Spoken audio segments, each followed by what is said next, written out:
Chegou a hora dos fatos da semana.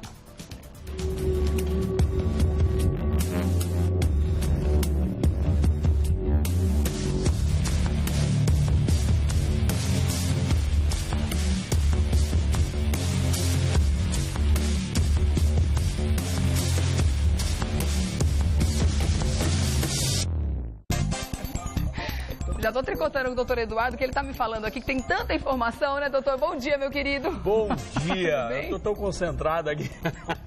Eu te entendo, porque é muita informação, são muitos desdobramentos, né, doutor? Nossa, Antes, vamos dar uma olhadinha nesse VT que a gente preparou, porque a Operação Lava Jato está avançando, né, gente? A Justiça Federal já condenou os primeiros réus. Vamos dar uma olhada. A Operação Lava Jato continua apresentando resultados. Na semana passada, o juiz federal Sérgio Moro condenou em primeira instância o ex-diretor de abastecimento da Petrobras, Paulo Roberto Costa, e também o doleiro Alberto Youssef, por pertencer à organização criminosa e por lavagem de dinheiro. Além deles, outras 6 pessoas também foram condenadas no processo e devem agora pagar uma indenização de 18 milhões de reais para a Petrobras. A sentença ainda cabe recurso. Porém, o Ministério Público Federal já informou que vai recorrer da decisão para tentar aumentar a pena dos réus. É sobre esse assunto que vamos falar agora, aqui no Revista da Cidade. Pois é, vamos falar sobre a Operação Lava Jato, que está aí já em estágios mais avançados, que a gente acha muito interessante, sim, que os acusados comecem a ser condenados, como está acontecendo agora, né, doutor? O que eu vejo, Regiane, primeiro é esse avanço, que ele é positivo. Apesar de você, do Ministério Público Federal, estar fazendo praticamente uma radiografia, uma autópsia na Petrobras e outras instituições que já foram apontadas, obviamente, eu acho que tem esse lado que é o lado positivo de você criar uma transparência, ou seja, contar aquilo que de fato está acontecendo, né? Ou seja, e não ficar simplesmente escondendo para debaixo do tapete. Isso eu acho que tem o lado positivo. O lado negativo, por exemplo, essa primeira sentença que foi já dada pelo juiz Moro, já é o começo de punição. Ou seja, em que pese as punições ainda, elas são muito abaixo do que a população, do que a sociedade espera, porque obviamente se desvia tanto dinheiro para chegar no final ter lá 4, 5 anos, 6 anos na cadeia no máximo de condenação. Que é a condenação, mas fora os descontos, né, e tudo que acontece no final, bom comportamento. É muito, assim, trabalho, a punição ela passa a ser muito irrisória perto do rombo, porque o que acontece, esse rombo ele é em cadeia, né? Ou seja, é um rombo numa determinada empresa, que foi a Petrobras, até agora apurado, mas ela tem todo um reflexo na sociedade, ou deixa de fazer isso, deixa de fazer muitas coisas. Quase quebraram o nosso maior patrimônio, né? É só para você ter uma ideia, em 2008, a Petrobras ela foi avaliada em 510 bilhões de reais. 2008, tá? Agora, em abril, saiu uma nova avaliação de mercado, isso a nível internacional, ela tem um valor de mercado de 172 bilhões. Né? Quase 5 vezes. Não, e um detalhe, deve 351 bilhões. Se vender a Petrobras, não vai ficar devendo ainda mais uma Petrobras. Então esse é um problema, entendeu? Mas com relação à questão das condenações, isso aqui foi só um dado que eu pedi para tirar, porque é importante, ou seja, que as pessoas têm que saber. Tem que ter essa noção. As condenações, elas têm esse efeito positivo, porque começa a punir. Mas o ex-diretor da Petrobras, o Paulo, o Paulo Roberto Costa, já está lá em prisão domiciliar, com uma tornozeleira e vai permanecer até o final. É pouca a punição? É pouca, mas ele contribuiu para poder se debelar essa operação toda e, sobretudo, debelar todo esse esquema de corrupção, que é importante. E mostrar muita gente que estava escondida. É óbvio, junto com o Youssef, que também teve uma punição pequena, vai cumprir mais uma parte da pena em prisão fechada, mais 3 anos, mais ou menos 2, 3 anos, ele já vai para um regime aberto, né? E, obviamente, então, isento de pagar qualquer multa. Agora, os demais réus que foram punidos, que foram sentenciados nessa primeira sentença que que aconteceu pelo juiz Moro, esses tiveram uma sentença um pouco acima, um valor, eu não vou aqui descrever cada sentença, porque isso é uma coisa muito jurídica e chata, tá? Estão presos, né, vão cumprir e ainda vão ter uma multa de 18 milhões para poder ressarcir, né, a Petrobras. Esse valor é muito pequeno perto do que foi tirado. Só que nós temos muitas outras investigações e muitos outros processos. Nós estamos com 20 e poucos processos tramitando em Curitiba. Né? Então, eu acho que esse é o primeiro ponto. Agora, ontem já o Ministério Público Federal já ofereceu a denúncia contra o Vacari, né, contra o Duque, que se encontram presos, e mais o dono também da Cetal, né, que fez delação premiada e, obviamente, jogou no ventilador, desculpa a expressão, né, ou seja, qual era o esquema. Né? E ele contou com detalhes como é que funcionava. Exatamente. O Duque foi preso em função daquela operação de Mônaco, ou seja, ele tentou transferir um dinheiro de uma determinada região para Mônaco, né, e o sistema financeiro de Mônaco rapidamente avisou o Ministério Público Federal do Brasil e bloqueou. Foi aí que, na verdade, desencadeou essa nova operação, né? Que Brasil é este, né? Que foi, inclusive, uma frase, né? Que quando ele foi preso em novembro, ele falou essa frase, que Brasil é esse. Não, isso é o Brasil que, na verdade... gostaria de ver. Exatamente, as pessoas que roubam, que sejam punidas. E foi do Renato Duque que o pessoal encontrou aquela pequena fortuna, ou aquela enorme fortuna em obras de arte. E além das buscas e apreensões que foram feitas, né? Ou seja, a arrecadação de bens, patrimônio dessas pessoas, para que elas possam ser, pelo menos, serem mantidas sob a tutela do Estado, a tutela do juiz, sobretudo, para que, eventualmente, haja uma reparação de dano à Petrobras, possa ser leiloadas e arrecadadas recursos para poder reparar esse dano, né, que foi causado à Petrobras. Ainda falando sobre as penas, doutor Eduardo, muita gente questionou mesmo com relação ao número de anos ou de meses que eles vão ficar presos e o que eles vão pagar com relação a tudo que eles fizeram. Existem outros processos pelos quais eles também vão ser incluídos e também vão responder. Mas pelo fato deles terem feito esse acordo de delação premiada, existe um limite máximo de tempo que eles acordaram para pagar? O que acontece é o seguinte, essa é a primeira sentença, eles vão ter outras sentenças. Mas então pode acrescer tempo? Não, na verdade, a sentença eles vão cumprir em regime aberto, ou seja, pelo menos o Paulo, porque na delação premiada, ele dá esse direito àquele que delata, né, ou seja, que colabora com a justiça, de, mesmo com uma condenação futura, obviamente, ter o regime prisional dentro do que foi estabelecido logo no começo. Então, por mais que sejam acrescidos outros anos de condenação, vai ser sempre assim? Sempre assim. Agora, tem um detalhe importante. Se eventualmente quebrar a delação premiada, ou seja, romper com esse acordo feito, obviamente, muda completamente o cenário. Eles vão ser sentenciados, as sentenças vão ser modificadas, as condenações serão modificadas, os regimes prisionais serão também modificados, e aí sim há um acúmulo das sentenças posterior que vierem daqui para frente. Então, quer dizer, o Ministério Público perceber que eles não estão falando a verdade, que eles não estão passando as informações corretamente, ainda dentro do acordo, isso tudo pode ser mudado. Porque o que acontece? Os demais processos dependem exclusivamente do depoimento, né, da manutenção das narrativas que foram dadas, ou seja, das versões que foram dadas pelo Paulo e pelo Youssef. Então, por exemplo, hoje o Paulo está, exatamente nesse momento, ele está dando um depoimento num outro processo que está tramitando, né, ou seja, que está sendo instruído para que ele venha uma sentença. Então, em qualquer momento, durante a tramitação desses processos, são 20 e poucos processos, né? O Paulo vai ficar o Youssef e o Paulo vão ficar por conta de todos esses processos, porque eles também são réus nesse processo, só que eles estão amparados pela delação premiada. Então, em qualquer momento, se eles mudarem, como já houve mudança de depoimento, ou seja, quebrou o acordo. Rompeu o acordo, volta à condição original, entendeu? Vai ter modificação de condenação, enfim, então tudo isso acontece. E só para você ter uma ideia, uma nova denúncia dentro desse Lava Jato já ocorreu.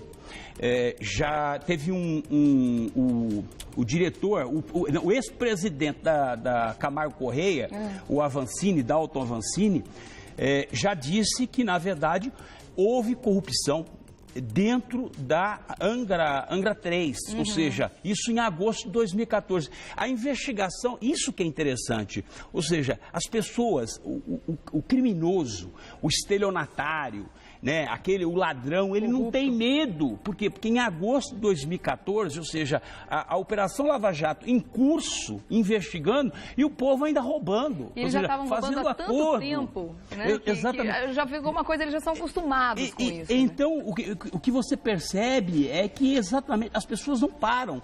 Por isso que as penas, às vezes, elas deveriam ser muito mais, eu diria, muito mais severas. Concordo. Até para poder inibir de fato. Porque o que acontece? Ela inibe de direito, mas não de fato. O que eu quero dizer? O direito diz para não fazer, porque a pena ela tem dois objetivos. Primeiro, reprovar o fato ilícito, ou seja, o crime praticado, e dizer para o cara, olha, não pode fazer mais. Só que a pena no Brasil, ela tem um efeito pedagógico contrário. Né? Ela chega e fala assim, olha, está reprovado. Entretanto, você pode até fazer, porque o nosso Código Penal, ele não pune, ele não proíbe, ele não diz que é proibido fazer isso. Nem no homicídio, ou seja, o Código Penal não diz que é proibido matar. Você quer matar, você mata, mas você vai ter uma consequência para isso. E as nossas penas, elas são paradas exatamente dessa forma. Né? O que, obviamente, ela não tem esse efeito pedagógico de prevenir para que não o faça mais. E a gente fica com essa sensação de que a justiça não está sendo feita, mas não está, né? Porque ao mesmo tempo que se condena, depois ele não vai pagar o que a gente, pelo menos, acredita que seria o mínimo para que essa pessoa que tanto dano causou, que tanto mal fez para o país, vai ter uma pena branda no fim das contas. Então a gente fica com essa sensação de que, tipo, beleza, tá dando tudo certo, eles estão conseguindo condenar, mas mesmo assim a pena é pequena e é como se eles estivessem dando de ombro, daqui 2 anos está tudo bem de novo. É a questão do foro privilegiado, se você for pensar. Porque isso também é um privilégio. Claro. Né? Privilégio para todo mundo. Por exemplo, político que é processado pelo STF, isso é um privilégio. Não é um privilégio, digo benefício, não é um privilégio, um foro privilegiado, mas é um benefício que ele tem. Né? Você vê, nós temos aí várias, o STF está aí, também investigando a questão da Lava Jato com 30 e poucos políticos que foram indicados. Né? Ou seja, o Ministério Público tem dificuldade de investigar, não é fácil de investigar. Eu imagino. Né? Quer dizer, as penas deveriam ser muito maiores para que com acordos, com delação premiada, com tudo mais, ainda assim ficasse uma pena significativa, né, doutor Eduardo? A gente viu agora que o buraco está bem mais embaixo, né? Que o rombo está enorme, que a empresa, como você citou no começo, vale 4 ou quase 5 vezes menos do que valia alguns anos atrás, né? Mas isso demorou, né, para ser divulgado. Ficou aí uma discussão sobre que empresa que ia fazer, o que estava acontecendo no meio do caminho. Estava difícil encontrar uma empresa que quisesse essa bucha para fazer essa auditoria, ou a própria Petrobras que estava barrando a divulgação desses dados? Na verdade, o que ocorreu foi o seguinte, que a auditoria, porque é uma auditoria independente, ou seja, toda auditoria independente que é obrigado, principalmente em empresas no porte da Petrobras, como qualquer outra empresa, contrata uma auditoria independente. Né? Geralmente são as americanas que têm o maior conceito de credibilidade, daí por diante. Só que na hora que você apresenta uma planilha contábil, como foi apresentada há um tempo atrás pela ex-presidente da Petrobras, que era a Graça Foster, ela apresentou uma planilha onde apresentava um lucro de 3 bilhões de reais. Quando a auditoria foi lá e olhou aqueles números e foi fazer uma conferência, porque eles conferem, eles vão verificando, ou seja, vão checando todas as informações. Eles falam, não, tem coisa errada. Eu não posso assinar eu não posso, como se fosse um avalista, um fiador. Eu não posso avalizar essa contabilidade com um lucro de 3 bilhões, porque isso não é real. Então, essa foi a razão pela qual fizeram uns arrumadinhos a própria auditoria, que eu não vou falar o nome da auditoria, mas uma auditoria americana, ela recuou e disse, eu não assino. Uma das grandes do mundo, né? A maior, uma das de maior credibilidade, né? Ou seja, recuou e disse, eu não assino essa auditoria, porque eu não posso assinar essa auditoria. Assinar é o quê? É avalizar, é dizer que aquilo está correto. Então, eles não conseguiam publicar esse balanço do terceiro trimestre por conta de algo que houve uma fraude, essa que é a grande verdade. E depois pediam a cabeça da Graça Foster por uma única razão, porque ela estava apresentando uma contabilidade, ou seja, um balanço falso, que era falso, de fato era falso. Eu nem acredito nesse balanço que foi apresentado, né? Nesse que foi apresentado também não acredito, não. Porque os números não são esses, são outros. Então, esse foi o grande impasse. E existia uma previsão, e é um tratado internacional, empresa como a Petrobras, se não apresenta um balanço quando tem ações em bolsas de valores no mercado internacional, né? Então... de capital aberto, mas para quem não conhece, quem tem ações que vendem, ações em outros mercados, como por exemplo a Bolsa de Nova York. Precisa prestar contas para os acionistas. Precisa prestar conta para o mundo inteiro, para todas as bolsas de valores. Quando você não apresenta um balanço, é porque tem alguma coisa temerosa. E se tem alguma coisa temerosa, o que acontece? As ações começam a cair, como de fato ocorreram, né? E obviamente acende uma luz amarela, porque tem aquelas agências que medem a credibilidade, e a confiança que o mundo tem. Então isso aconteceu, acendeu a luz amarela em relação à Petrobras. O que ocorreu? Existe uma punição para isso, como tudo. Ou seja, se você faz alguma coisa errada, tem uma punição. E no mercado internacional, um tratado internacional entre as bolsas de valores do mundo inteiro, quando não se apresenta dentro de um prazo, o que acontece? Tem que se pagar as dívidas imediatamente. Entendeu? Então, o que acontece? Se não tivesse apresentado esse balanço agora, que era o prazo, era dia 30, né? De abril agora. Se não apresentasse o balanço agora, de até 30 de abril, a Petrobras teria que pagar agora no mês de maio 110 bilhões de dívidas que estavam vencendo antecipadamente. Nossa, ou seja, uma empresa que vale 175 bilhões tem que pagar 110 e ainda fica devendo, então é complicado. Então correram para poder apresentar um balanço do terceiro trimestre dentro de uma realidade. Do lucro que é apresentado pela Foster foi transformado num prejuízo. Ou seja, aí o que aconteceu com a auditoria? A auditoria falou, bom, diante desse prejuízo, e parece que a coisa está mais ou menos dentro de um padrão razoável, né? Ou seja, o princípio da razoabilidade, ou seja, aquilo é razoável dentro do mercado, então tá bom, eu assino. Tanto é que assinou o balanço com prejuízo, né? Com prejuízos. Então, um cenário bem diferente do apresentado anterior. Muito diferente, muito diferente. Então, essa eu diria que é a radiografia, num primeiro momento, da Petrobras, mas não é uma radiografia real, verdadeira, legítima. Bom, né? Sendo real ou não, é claro que esses números repercutiram no mundo todo, né? Eu quero saber a opinião. Agora, a gente fez uma entrevista com o João Alexandre Pechansky, ele é professor de Ciências Políticas da Faculdade Casper Libero. E ele falou como fica a imagem da Petrobras diante do mundo e quais são as consequências políticas e econômicas da divulgação desses números. Vamos ver. O que está em jogo a partir da divulgação desse balanço é como nós, as pessoas que não são da Petrobras, as pessoas que indiretamente ou diretamente estão relacionadas à empresa, elas avaliam a viabilidade dessa empresa. A empresa, historicamente, pelo que agora se sabe, esteve permeada por uma rede de corrupção. Não acho que haja indícios de que apenas alguns indivíduos dentro dessa empresa eram os corruptos, agindo fora de uma cultura organizacional que levava a essa prática de corrupção mais efetiva. O que está em questão, então, é uma cultura de corrupção, uma rede de corrupção mais ampla e em que medida a transparência, que é positiva, ela de fato vai servir por uma modificação da cultura da empresa, da inserção da empresa em relação a outras empresas, como é que as auditorias antes não tinham percebido os índices de corrupção que são avassaladores, como é que os bancos seguiam dando crédito para uma empresa sem fazer as exigências mínimas de transparência e especificamente do uso dos recursos, como é que essa empresa estava relacionada com outras empresas, como as empreiteiras, como é que isso vai ser modificado agora, como é que um novo conselho administrativo pode fazer essas mudanças, como é que o presidente da Petrobras vai fazer essa mudança. Ou seja, há muitas nebulosidades que se iniciam agora com esse primeiro passo, importante, mas ainda insuficiente, que é a transparência.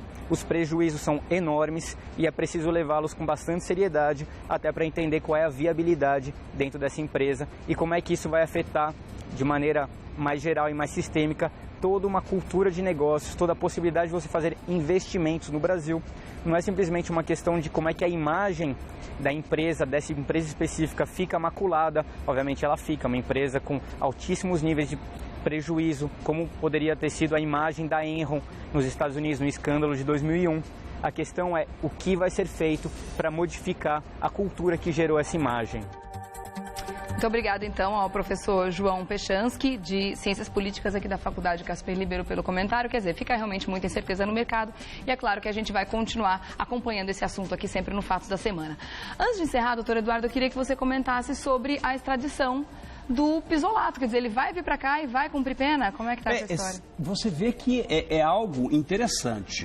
Primeiro que, obviamente, a Itália agiu como qualquer nação de verdade. Deu um banho na gente, né? Deu um banho de diplomacia e de reciprocidade, que eu digo reciprocidade sem ter a bola de volta. Sem ter tido a contrapartida, quer dizer. Deu um tapa na cara da gente com luva de pelica, como dizem por aí. Sem dúvida nenhuma. Eu até achei, e como de fato na primeira sentença de primeira instância foi negado a extradição.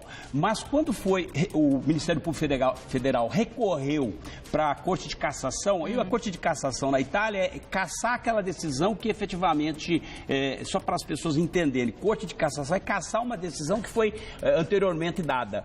E na Corte de Cassação, o que aconteceu? Foi lá e cassou a decisão, vamos extraditar, e aí dependia exclusivamente do primeiro-ministro. O ministro tinha que concordar com essa extradição.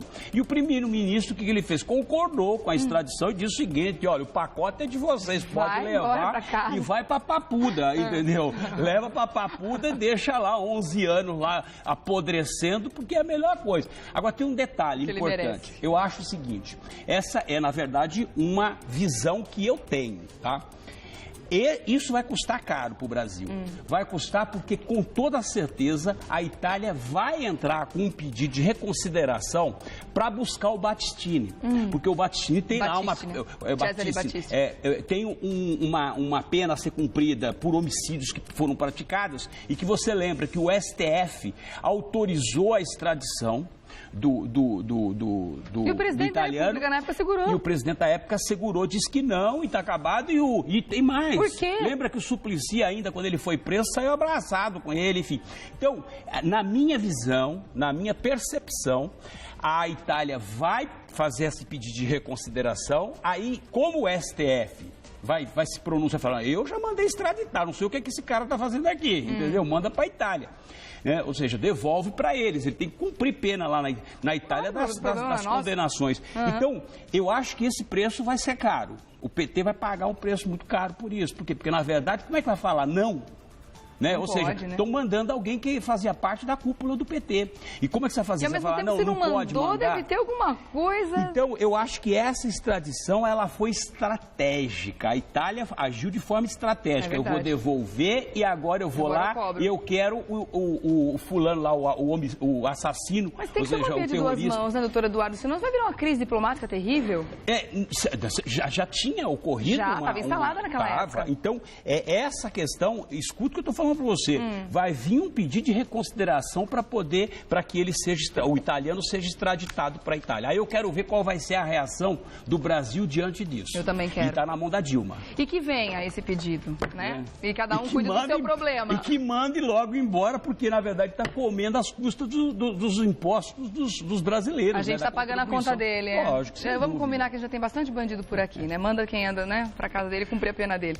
Querido doutor Eduardo, obrigada mais uma vez pela sua presença aqui. Te espero na terça que vem, tá bom? Você sabe que eu sempre fico feliz quando eu venho aqui participar com você. A gente sempre aprende muito. É um bate-papo, né? Exatamente. É um bate-papo. E a gente entende melhor esses assuntos complexos. Ó, seguinte, para fazer contato do doutor Eduardo é através do Facebook também, facebook.com/Eduardo César Leite, tá bom? Beleza, obrigada. Mudou, né? Mudou. Porque e as melhores júris também? Aqui, na verdade, lotou agora tem meu Face, agora tem o 2. Eduardo César 2, 3, você vai ver que beleza. Obrigada, meu querido. Beijo.